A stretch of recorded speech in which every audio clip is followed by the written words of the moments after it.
First there was Ben and Jerry. No, wait, that was Tom and Jerry. Then came the ice cream dudes. Anywho, fast forward a bit, and this is Luke and Lewis on Triple M Modern Digital. It's Luke and Lewis on Triple M Modern Digital. I'm excited. Well, Luke, normally I would be excited to be on Triple M Modern Digital, the premier digital station, but I'm a little bit angry. Why are you angry? We've been slighted by Triple M Modern Digital. Oh, really? We've been insulted. I wonder why. Perhaps because we've been having a dig at them for the last 4 months on this show. Mate, name one time we have ever made fun of Triple M Modern Digital. When I got you to do a poem about Triple M Modern Digital, and then 30 seconds after we got off air, we got an email from the people who work for Triple M Modern Digital in Sydney and said, hey, never do that again. Would you like me to name more times, or does that suffice? We've got to go to a song.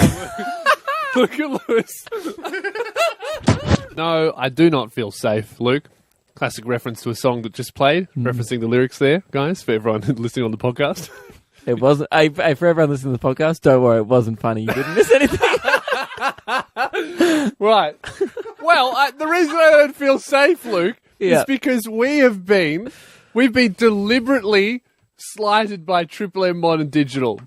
I don't see any world where this wasn't done on purpose. Yeah, here's the thing. Usually these things, like other shows would be like, oh, well, that's we'll take this professionally. Not at all. We thought it was a personal blow to us, the Luke and Lewis show. Mm-hmm. We didn't get invited to something that happened today in the building. Yes. We didn't get invited to what was considered by the company the first ever Triple M Modern Digital event. Yes, because at the radio station, often bands come in and out to do live performances in the offices that are filmed and put over social media. Now, whoever organised this, organised what they say is the very first live performance of a band for Triple M Modern Digital. Wrong. Reese Maston came on the show and I organised it last year. So yes, that was the first live performance. Thank you very much. Now, they sent out an email and said staff are more than welcome to attend the performance. I didn't get this email. We weren't invited. We are the only show on Triple M Modern Digital. Who else did you send this email to? And yeah, well, I didn't get it. No, I found it. No, we got forwarded to us as it was happening. So as the performance was like just about to get into progress, someone else from the company went, "Oh, you guys should probably know about this. You guys weren't invited, but here, this is happening." And this was like, it's happening in 5 minutes. Yeah. I'm at home. I'm like still in bed. I'm like, well, I'm not coming in. Yeah. It was a band called The Head and the Heart. By the way, I just wanted to state that I'm going to be, for this segment, for the purposes of this segment, I'm going to be like mad at Triple M Modern Digital for not inviting me. Yeah. But just full disclosure, I probably wouldn't have gone anyway. I wasn't interested, to be honest. Right, but I was very interested. But for not inviting me, I still wanted the invite. Yeah, I want the option at least. The only reason I found out about it was I was here doing something else, and then I heard music. I'm like, oh, music's playing upstairs. What's going on? I go upstairs. There's all these people that don't work at Triple M Modern Digital. They work at Fox or regular Triple M. I'm the only person that actually works at Modern Digital. There's like 2 people in Sydney, and I wasn't invited. And then... what was the band? It was called The Head and the Heart. Right, and they played how many songs? So did you watch this performance? They said, in the email it says they will be playing 3 songs. I heard the final 20 seconds of one song. Right. Their last song. And then I thought, oh, well, if I'm here, I'm on Triple M Modern Digital, surely I will at least be able to get a brief celebrity interview out of this. Yeah. They didn't let me in. What do you mean? They said, sorry, this area is only for people associated with the Triple M Modern Digital performance. And I said, oh, what? Do you mean like maybe one of the, literally the only But the only show. Like, sorry, only shows on Triple M Modern Digital can have access to this band. Yeah, that's why I'm asking. So, Triple M Modern Digital, very disappointed. But because I am so grateful that we can be on the digital bandwidth, I will continue to amplify the now. But I'm amplifying it begrudgingly. And take that as a warning, Triple M Modern Digital. Luke and Lewis on Triple M Modern Digital, begrudgingly amplifying the now. Lewis, last night, or a couple of nights ago, one of video that I put online of me doing stand-up comedy has gone a little bit viral, which is great. Ooh, a little bit viral. And it's, yes. Just a tad. Why are we all amused that I have a successful video? Why is that a just joke? Say it's just a little bit viral. Is there? I would argue that there's either viral or not viral. I would say it's going viral in Melbourne because it's about an exclusively Melbourne thing. Oh, okay. Yeah, 300,000 people in Melbourne. That is a little bit viral. Yeah, it's a little bit viral. In a certain age demographic of youth and people in Melbourne, it's getting a lot of traction. Now, the video was about, it was a stand-up comedy bit I did about VCAL, which is a Victorian education program for kids who can't be bothered to get a job, but also can't be bothered to do Year 12. So they just eat glue and build blocks. Yes. Right. If some people might be familiar with VCAL, it's look, most schools run it actually, right? Yeah, I don't know. It's like kind of instead of doing Year 12, you do something that's a little bit more physical and practical. So it's for people who actually want to do that, but 90% people just want to. That's the thing. It's great for kids who, like, if you actually aren't interested in school and that's not for you, and then you want to move on to do a trade or something, perfect way to get educated. But often, I mean, the bit is about me going to, I actually went to a VCAL school once to do like a workshop with some kids, and what I found when going there, was, if Luke Hidgel is giving workshops to kids, it's not the most serious of educations. That's not a great education, right? So like what I found was, most of these kids know what they're doing, and they're doing it for a free pass through school. Now I do a stand-up comedy bit about it, right? And it's caused a bit of honestly, 95% of people who are VCAL kids are like, yeah, great, this is exactly what VCAL is. Yeah, it was true. Relatable. That's why it's going well. Most of the comments are just like, oh my God, yeah, this is spot on, right? Yeah. And then I had a message from a teacher, a VCAL teacher last night to my Facebook page, Lewis. Right. He said he came in with first thing he messaged was, how much does it cost you to come in and speak, mate? And I said, depends what it is. And he said, I'm a VCAL teacher, mate. Take off or not, that's shit. Come and say that to the group, please. Right? So at this point, take off or not, that's shit. So I think what he's saying is now we know why his kids can't speak English. I think take off or not, that shit means. I think that means doesn't matter if you're joking. I hated that bit. Yeah. So essentially, he's even though he's a VCAL teacher, he's going, "Oi, say that to my face, you dog." Yeah.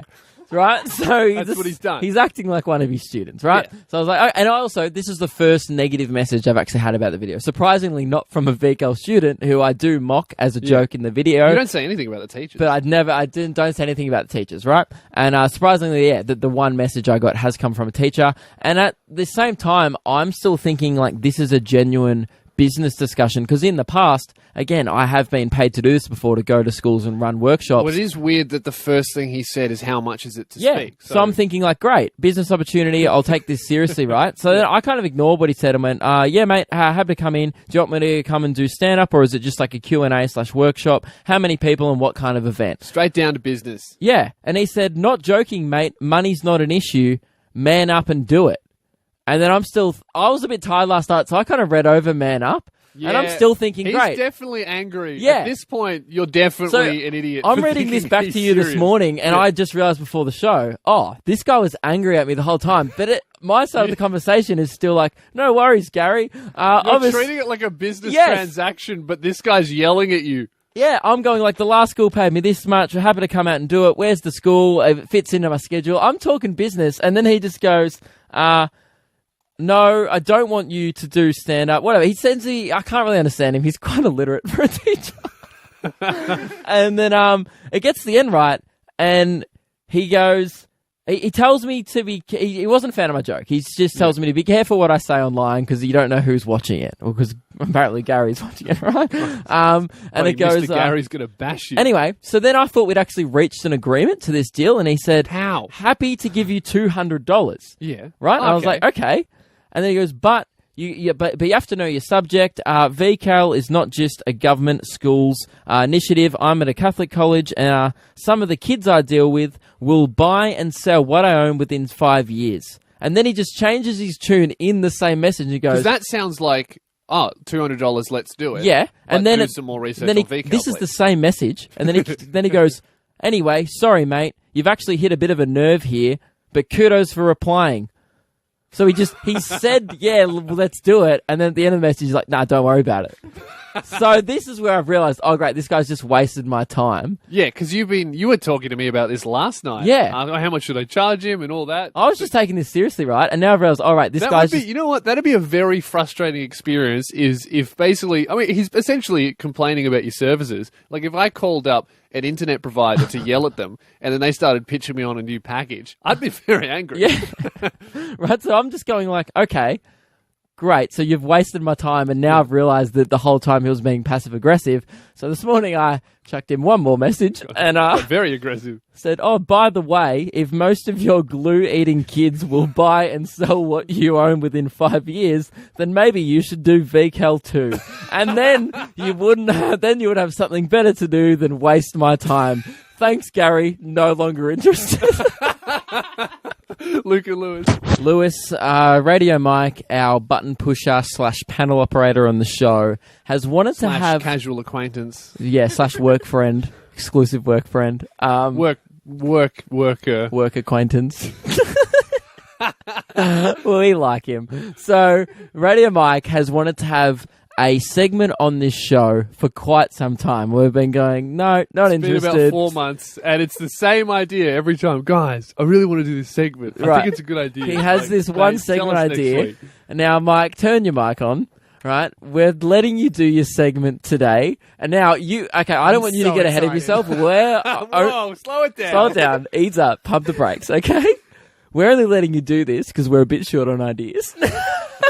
Can I just ask, how come Simo got a weekly segment before me? That's weird. Because he's funny. He doesn't even work on the show. I'm here every day. He does work on the show. He's our newsreader. Weekly rap. Yeah, I know. Show But he some never respect. even comes in. I've met him like once. He's on the field. He's a roaming reporter. He's getting the stories. Whatever. What do you do? Okay. So what's the segment that you've been so badly wanting to do for 4 months? Well, I don't want to ruin the title, but here's the intro to the segment, guys. So listen up. All right. I feel that in our modern society, our whole... Have you scripted this?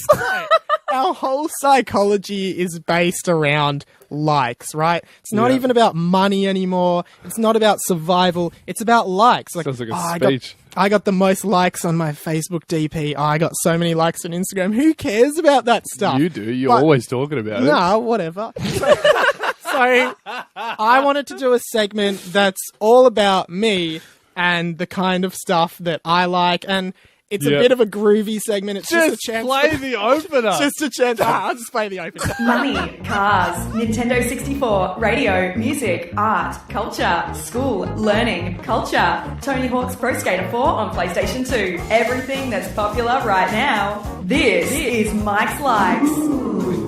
Okay. It's Mike's Likes. Okay, before we start Mike's Likes, I got so many things. Firstly, you were mouthing along to that as it was playing. No, I wasn't. Yes, you were. You were like, I saw. You mouthed and Pro Skater 4 to yourself as it was playing. And secondly, you just said before that it's not like no one cares about money anymore. Yet you included money in the intro. What can I say, guys? It's just the kind of guy I am. Right. What a hypocrite. And as the week...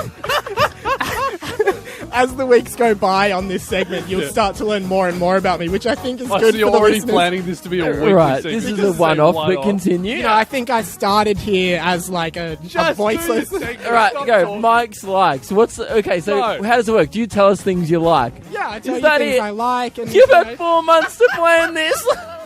Anyway, I'm going to start off, and you guys might actually like this Mike's Like, because Luke and Lewis, the radio show, have a like. Mike's Likes. Yeah, so you guys might be really chuffed to hear that you've got a like. Well, don't be too chuffed, because I don't actually like you guys as individuals, because you always bully me on the show. Yeah. But I'm giving you guys the inaugural Mike's Like. So that's your first like, is our show. Because you've given me my weekly segment. I've been asking for ages. You delivered. Thanks, guys. Welcome to Mike's Likes. Likes. Weekly segment. We said a segment. Yeah, we'll talk about it after anyway. All right, guys. How we What's feeling? your second like? How many do you have? There's three. Okay. 3 each week. Well, I'm feeling absolutely honoured, mate. Well, welcome, Lewis. Anyway, number 2. As you all know, I love good food, and I love to give it a plug. So, well, this isn't a food, but the guy who works at the sushi store downstairs, we work in a shopping complex. I like him too. Have a like. Welcome to Mike's Likes. Wait. Has he done anything to deserve it? Sorry. He's pretty nice. Yeah, thank you, Lewis. I knew you'd have my back. But you need to explain why you like him. You can't just give your tick of approval and not justify it. Yeah, no, I am. It's the worst thing Like ever. approval. I was really, really hungry, felt like a bit of sushi, went to buy some, and it was near close of business, and there were a few rice paper rolls sitting there. He says, "Hey, mate, take a couple rice paper rolls for free. Just so, yeah, All for three, your mates. So nervous he can't speak. So during his nervous own I can't segment. speak, but that was really good. I was really happy with that service. So welcome to Mike's Likes. Aha, Mikey likey. Number 3, and this, as you all know, on Mike's Likes, as the third like of the week, we always like to do a bit of an out there one that's just a bit of a throwback or a Oh, do we? nostalgic. Every week do we do that? Week, as you know. Oh, I remember all the other times we've done this segment. All the other This times does we've said, happen. "Nah, you're never doing this on the show." So this week, welcome to Mike's Likes. Have a like, Neapolitan ice cream. Just like Mike likes. He's mouthing his own thing. I saw you do it. Admit it. You mouth along to the things you've already recorded. I think Neapolitan ice cream No, is don't avoid overlooked. my question, mate. I saw your lips I think move. there's a lot of hipster ice cream places these days, but I love a classic ice cream. So Neapolitan ice cream, welcome. Have a like. Great. Is that the end? Well, that's all 3. All Now right. we talk about them, I imagine. No, we don't talk about your lives. Fade down the music. All right, 2 things before we go to a song. Firstly, you spent about an hour in the studio before the show going, "Oh, I'm just doing some production for my segment." Did that take you an hour? And secondly, just before we went on air about 5 minutes ago, Mike went, "Oh, I'm going to text all my friends so they know that my segment's coming up and everyone can listen." I hope they were listening. But guys, if you like Mike's Like, and if you want to be on Mike's Likes or have a like or suggest a like, just go to radio.mike on Instagram And follow block me him. there Block and him. DM me. Block him. No, this is Mike. not one big. No, is this just a ruse just to get a plug of your Instagram in the show? No, I don't care about likes. I said it at the top of the segment, remember? You just care about followers, though. No, I don't care about any of that stuff. block Mike, him. as you know, with Mike's Likes, at the end of the segment, we also have a feature called Lewis's Dislikes. And congratulations, mate. You've won. I dislike the segment. Lewis's dislikes. Lewis dislikey. Well, that doesn't sound anything like my work. Yeah, well, at least I didn't spend an hour on it. Luca Lewis. Luke, are you into virtual reality at all? No, I've never actually had a go of VR. Have you? Yeah, I've tried it once. I tried, it was actually really cool. It was in a shopping center where they got me, because as you know, My only experience is filming other people doing virtual reality in shopping centers, and I just filmed them on Snapchat because they look ridiculous. That's my only experience. I would have looked stupid, but I was in it. It was like a giant chair that moved around. As you know, I'm too scared to go on a roller coaster. Yep. But I thought, oh, okay. They had virtual reality roller coasters where the chair would move. So I'm like, okay, this is a great way to actually confirm whether or not my fear of a roller coaster is legitimate. Sat in the chair, and I had to take the headset off. It was too scary. But you weren't even in the air. It looked like I was. But you knew you weren't. Yeah, but it looked like it. Virtual reality. So- That's how realistic it was. Well, props to them. Or Yeah, but a new kind of virtual reality has come out. It's an experience. I'll give them that. A airline has decided to create a virtual reality experience so you can experience what a flight is like, what traveling is like. Yeah.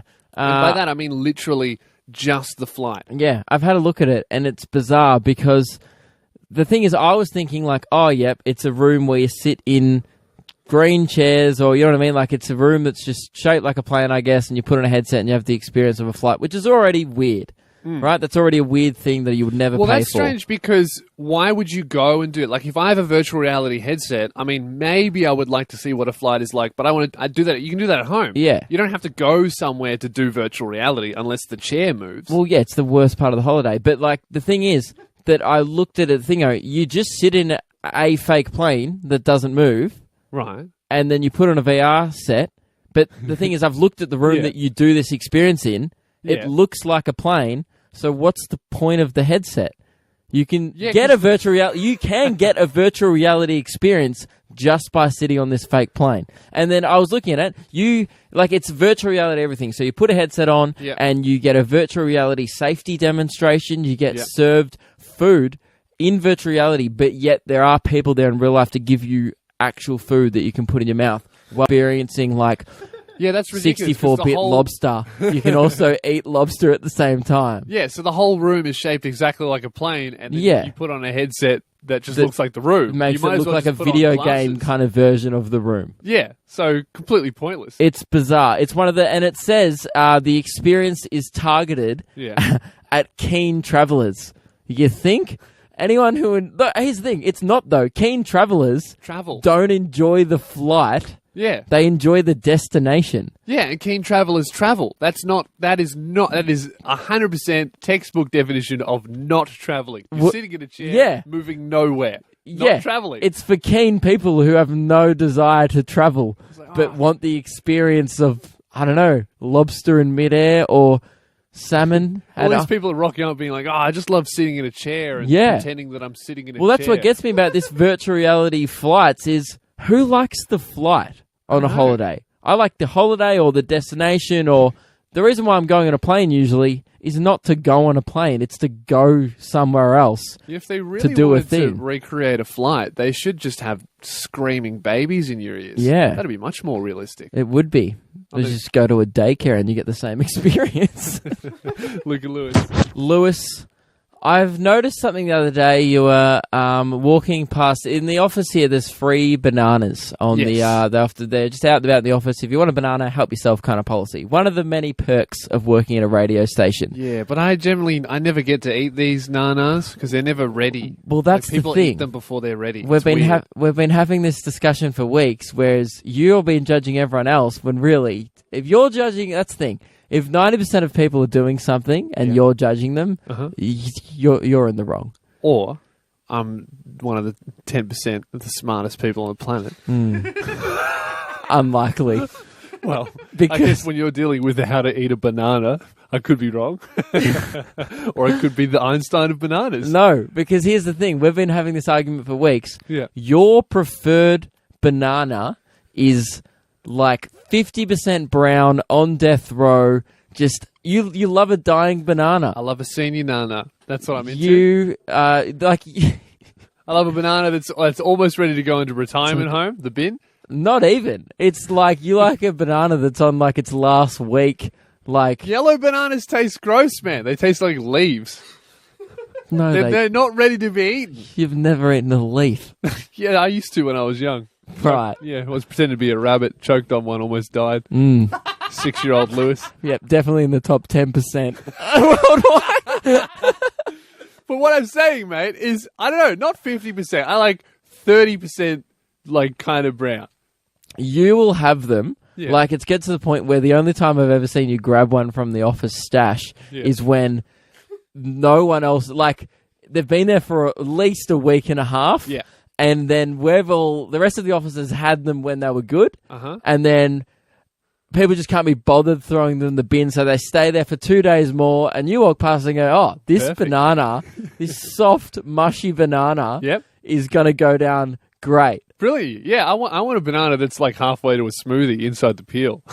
That's disgusting. And it's always warm as well. Not warm. I don't heat them up, mate. Look, what I'm saying is a banana is like a fine wine, all right? Just gets better with age. No, that's not how fruit works. Yes, it is. Right. That's exactly how fruit works because wine is made out of grapes. Yeah, damn. 10% smartest man in the world. We're going to a song. Yeah, who chokes on leaves. Look at Lewis. Lewis, we regularly do a show. Yeah. Sorry, I couldn't concentrate because you were pulling. I was giving you the thumbs up because during the song you accidentally called me Loose, and I said no, you should call me Lewis. And then you did call me Lewis, so I gave you the thumbs up, which didn't need to become a part of our show. Bit of a positive reinforcement there. Yeah, I didn't need a condescending thumbs up because I said your name right. And then I was trying not to laugh at your thumbs up, and then I said, Lewis, we do a show. Bit of team bonding. Lewis? Yes? Said it right. Double thumbs up. We do a segment on this show, which is what I was supposed to say, called D-List Celebrity Scoops. Yes. Where often I get reminded of a D-list celebrity back in the day that I'm like, oh my God, forgot that person existed. And then I do a bit of a where are they now and give you some we just scoops. look at their Twitter, really, and just see what they're up to. One day Red Foo came up, and then we found out he was selling Red Foo socks. Killing it. He was selling, I forget what it was, like, it wasn't Shaka's socks, it was like, imagine, I don't know. Wasn't it like shuffling socks or something? I think it was shuffling it was socks, shuffling socks. Anyway, yesterday, for things that might interest you, I did mention that I saw an unexpected celebrity on the street. Right. Well, I did say that didn't really interest me. So. Well, it piqued your interest at the time. A little bit interested. We got to talk about it now. Here we are. Oh, okay. You just have to wait a day. Right, okay. So instead of doing D-list celebrity scoops, we're doing this. Z-list celebrity scoops. Like, seriously, it took me 10 minutes to find this person on Google. I didn't even know their name. I just recognized them. You excited? Not necessarily. That was a little bit rude, isn't it? Well, I assume that person who I saw won't be listening. Yeah. Because he clearly didn't know who I was. I didn't know who he was. What's below Z? Well, that's the thing. Game, set, match. All right. So, you're obviously big fan of the Bachelorette from 2 seasons ago. If you asked me if I was a fan of the Bachelorette season that just happened, I'd say no. Right. It's 2 seasons ago, yes. Big fan. Absolutely. Obviously, that was that was when it was classic. Yeah, that was the Georgia Love season. You would have remembered.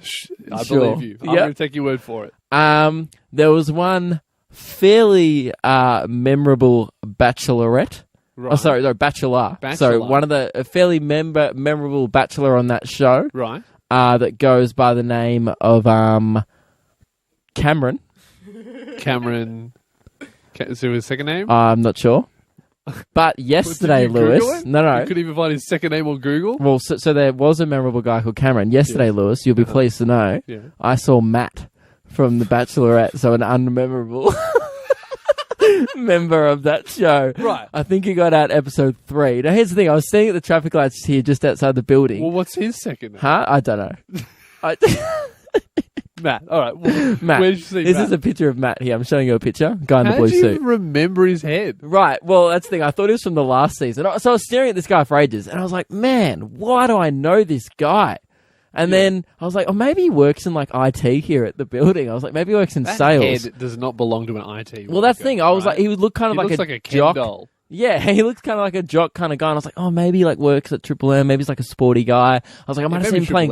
I was like, I might have seen him playing cricket once in the office. Lots of people play cricket around here. And I was like, nah, I don't know. Maybe he's from TV. And I was like, oh, was he a number celebrity? Get me out of here. Nah, he's probably not that famous. I was just looking at him, right?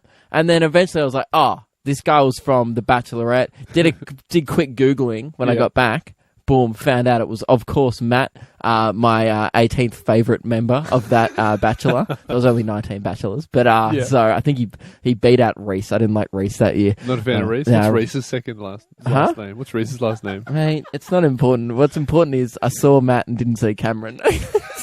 But you're probably wondering, hey, Luke, what's the scoop? Yeah. I mean, that's the whole point of the segment. Well. Is the scoop his last name? No. No, I don't know that. You're probably wondering, Lewis. Yes. What type of phone Matt from The Bachelorette Season 2, who got to episode 3, has currently. I know you're wondering. I'm very interested. I know you're wondering that. I mean, I was on the fence here. I don't care about The Bachelorette. It's not even Cameron, but I want to know what Matt's phone is. It an iPhone 6? I think. Yeah. He was holding. Right. Well, I think he had an iPhone. What's the new one? 10? 10X? X. I think he had an iPhone X because he had ear pods in instead of headphones. That's a scoop, ladies and gentlemen. You heard it here first. Mark my words, there'll be no other radio show in Australia who's reporting that. Luke, for good reason. Can I just stop you there?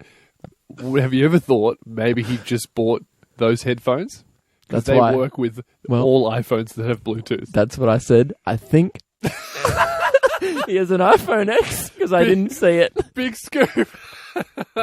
Luke and Lewis on Triple M Modern Digital. That brings us to the end of the show, ladies and gentlemen. It does, and it's quite cold in here because Lewis, throughout the show, keeps turning down the aircon to 20 degrees. Yeah, because it's hot in here, man. No, you're wearing a jumper. Yeah? Take the jumper off. Put a jumper on. I didn't bring one. Well, because it's not hot. Suffering your jocks, mate. Oh, sorry, because it's not cold. Yeah, exactly. It is hot. It's it's cold because I've put the put the aircon down. Mate, how else do you expect me to be comfortable? Hey, don't touch it. Huh? Don't touch it, man. How else do you expect me to be comfortable in my sweater, which I look nice. Take it off. No, I look nice in it, mate. I want to leave it on. You're wearing like a really ugly t-shirt. No, I'm just wearing my regular t-shirt. Self-conscious. No, I'm not. Show me your t-shirt. All right, there you go. He's lifting up his t-shirt. It's just black. a plain black What's the t-shirt. logo? I don't know. Probably my own. Oh, it's my own. It's your own merch. Yep. Yep. See. That's why he didn't want to get caught wearing his own merch. A little bit embarrassing. Yeah. Turn that down. All right, that's the end of the show, ladies and gentlemen. I'm freezing in here and I want to leave. Quick update, by the way, before we end the show. You might remember earlier in the show, I had the VCAL teacher messaging me. Yes. I wasn't too impressed with my stand-up bit online. Yes, and you said something very rude. Yep. Back to you. He replied with that saying, "You are a mental lightweight at best, mate." Ooh, and I said, "Oh, great! I'd be a perfect candidate for VCAL. Then, can you teach me?" Boom! You don't step, children. All right. That's the end of the show, guys. Thanks for tuning in. Check us out on Facebook and Instagram. Catch up on the podcast. Luke and Lewis. We'll see you tomorrow.